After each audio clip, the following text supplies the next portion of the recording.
On this episode of Phoenix News, we learn about DTSOI teachers' first jobs and the folklore behind some Christmas tales. See what's hot in the parking lot and say goodbye to one of our favorite teachers. All this and more.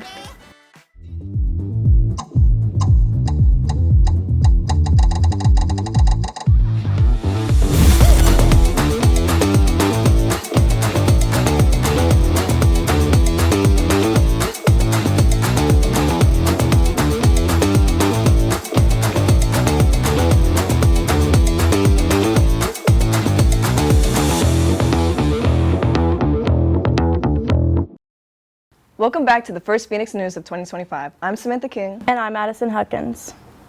Isn't it great to be back from winter break? Yeah, it is, although I'm going to miss sleeping in. Same here, but how was your break? It was pretty good, actually. I had a lot of fun with my family, and I spent a lot of my free time searching for a new job. Really? Did you get one? But speaking of first jobs, some of our students went and asked some of our teachers about their first jobs when they were our age. That's right. It's always interesting to hear what our teachers were up to when they were our age. Yeah, and it turns out their first jobs might surprise you. Let's take a look at what they had to say.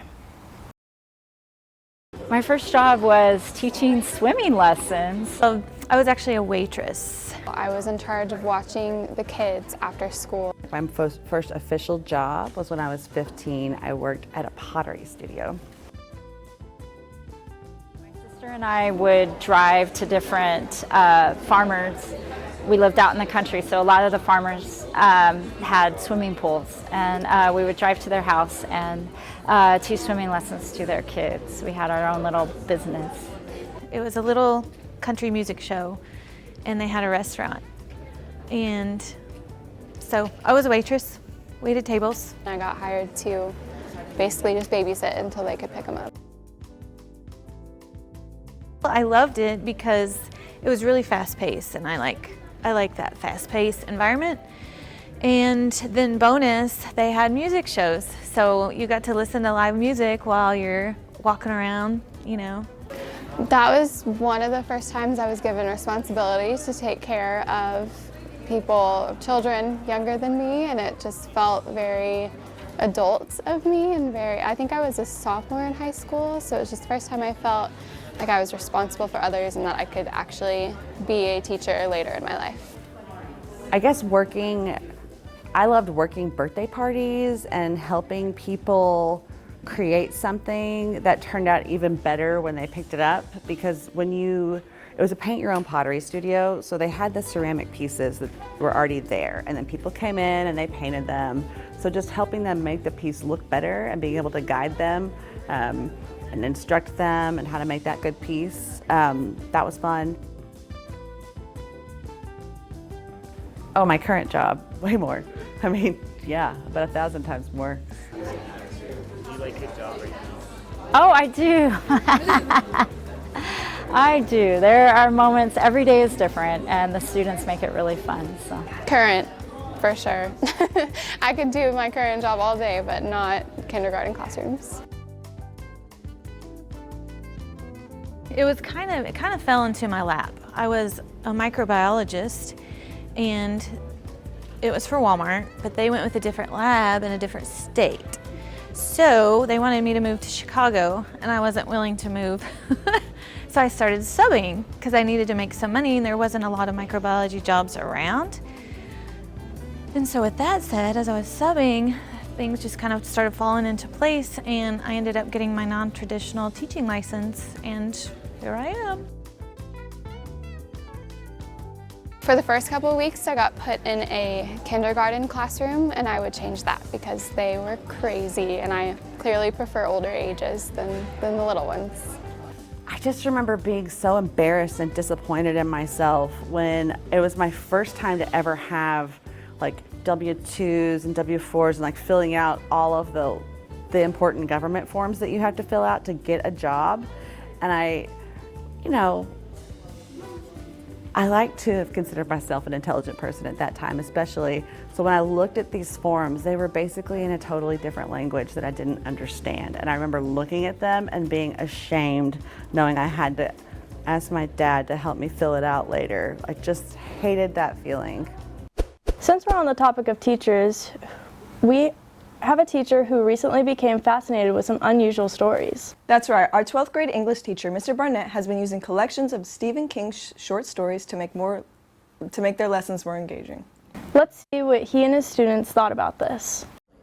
So we've just started, we're in the middle of a unit where we're reading Stephen King's short stories, horror stories, and dramas with the learning goal of themes, multiple complex themes in mind. Stephen King's writing style is actually different from most people's writing styles because Stephen King uses a lot of grotesque and very vulgar language, and he very often uses racist characters in his stories in order to make you hate them, so that whenever those characters end up dying or something bad ends up happening to them, it's not as harsh on you.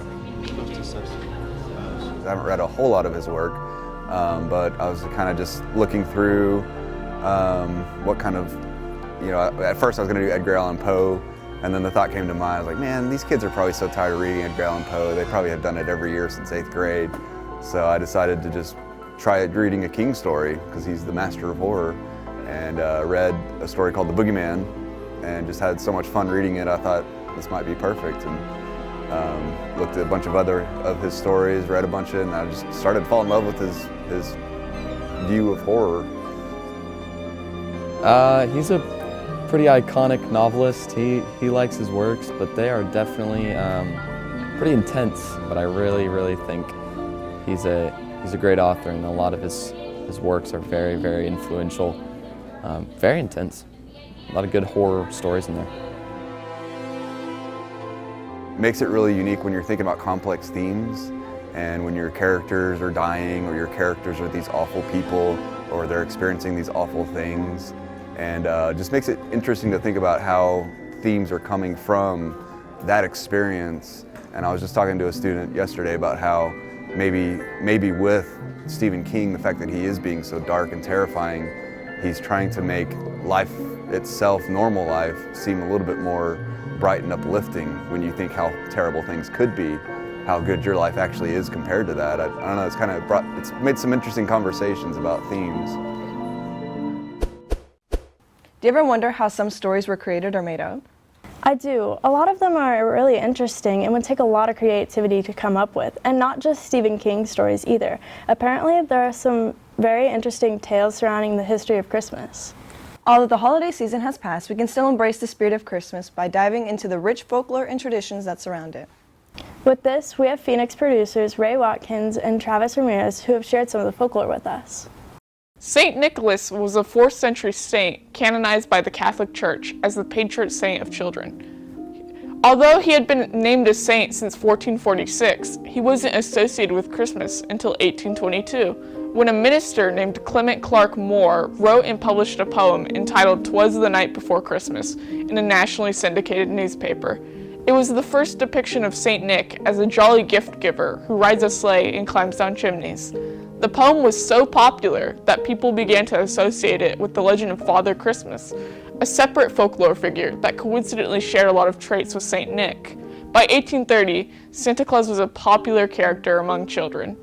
There's an urban legend that Santa Claus is depicted as sporting so much red because of an old Coca-Cola ad that showed him enjoying a soft drink while wearing the color of the Coca-Cola logo, red.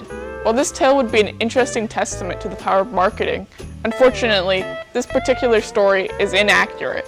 Popular depictions of the real St. Nicholas after his passing commonly included him wearing a red robe. This specific color association was further cemented by the Salvation Army dressing volunteers in Santa costumes to solicit donations around the holiday season for the impoverished, wearing red specifically because it was the same bright, eye-catching color the Salvation Army has famously used for their donation buckets.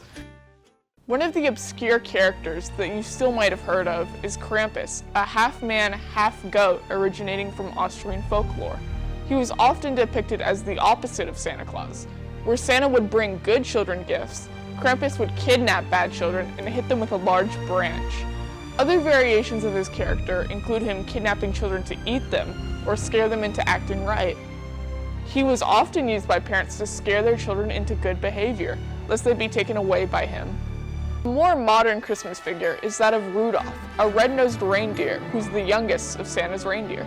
Rudolph was created by Robert L. May in 1939 as an assignment to write a book to be sold at a Chicago-based department store. The original story features the titular Rudolph being outcast for his irregular red nose, before saving the day by utilizing his glowing nose to light the way during a particularly foggy Christmas Eve. It was later popularized by a 1949 song by musician Johnny Marks. His most famous incarnation is perhaps the 1964 stop-motion film by Rankin Bass. Switching gears, are you ready for this year's first Hot in the Lot? Of course, I always enjoy seeing the cool cars that we have here in our student parking lot that I would have missed otherwise. Let's see what car is in the spotlight this month.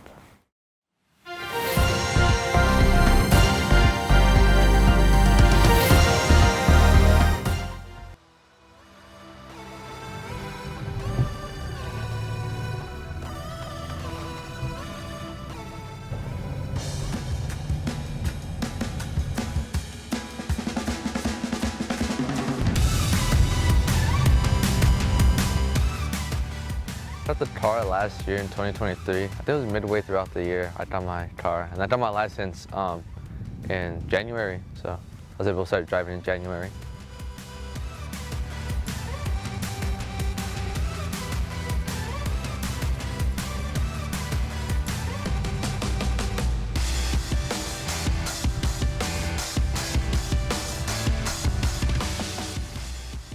I thought there's not a lot of cars out there that look like this, so it kind of makes it a little bit unique.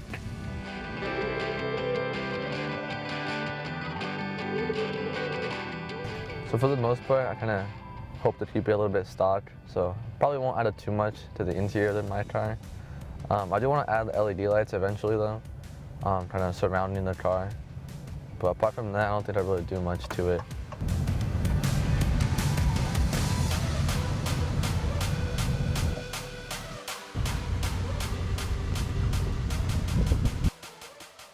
I have two of my favorite things. Probably one of them is the picture on my dash, my dad, and the other one's probably my little chocolate stash in the glove compartment. Yeah, that's just if I ever get hungry or anything.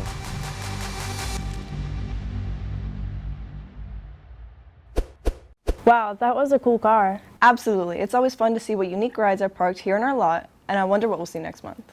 Speaking of things we will miss, there's someone very special who will be leaving the school very soon. That's right. One of our teachers, Mr. Fellner, has left the school, and we wanted to take a moment to say goodbye and celebrate his time with us. Let's take a look what some of the students and staff had to say about his impact here at our school.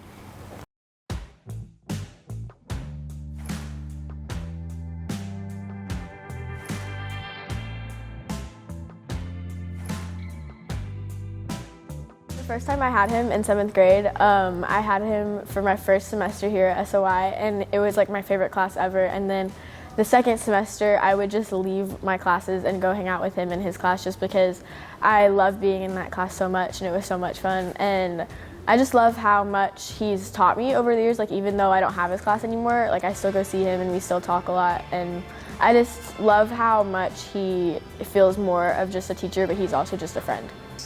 Every morning we would do a video about Steve Hartman on the road, and we would take probably maybe 30 minutes with that while everyone came into the classroom. Every time we have CTM, our teacher meetings, he's always got a great story to tell, and it's kind of our joke is he can relate it to a burger anytime. My favorite characteristic, he's really funny. Like, that's my favorite thing about him. Mr. Fono was always super nice and also had great humor. You know what the race car driver wore to the beach? I don't know, what did he wear? A Lamborghini. Mr. Feltner's characteristic I'd have to point out is that his confidence. I mean, he can walk into a room and everybody knows he's there. Mr. Feltner's very charismatic. He's got a great personality. He's fun, and you know, if you're in the mood to not talk, you definitely go talk to him because he will talk the whole time. Be very charismatic about it too. I'm really sad he's leaving. I'm really mad he didn't tell me too. You don't have to put that in, but I am very mad about that. I'm so sad he's leaving because I've known him for like 4 years since I've been in 7th grade. and he's still one of my favorite teachers to this day, so I'm very sad that he's leaving. Well, I think it's kind of a bittersweet moment because he's done so well with the students and really inspired many of them, but at the same time he is going to do something that he's really going to enjoy, and we wish him the best of luck, but it'll be sad to see him leave. Well, I feel like it's a dirty move, you know, almost comparable to the O'Keefe leaving. Hanging out with him is like, it's a comfort food, right? It's whatever your parents made that maybe nobody else's parents made, but you're just like, man, I really could go for a good dose of that. It's just American fun, wrapped up in a lot of OCD and storytelling and long storytelling and telling more stories about the one story. No, I mean, he just, there's a predictability, a familiarity, there's a genuine wholesomeness to him that is, you know, that you don't get in a lot of people. You almost feel like a married couple, you know, and then it's like, which has ups and downs and all the things, but then you go, well, how am I supposed to do this without him? You know, it's one of those type things where, you know, you're never gonna, for your career, be with that person forever. But the good thing about meeting good people is you don't want them to leave. We wish Mr. Feltner the best of luck on his new journey. Thank you all for tuning into this episode. We hope to see you on the next one.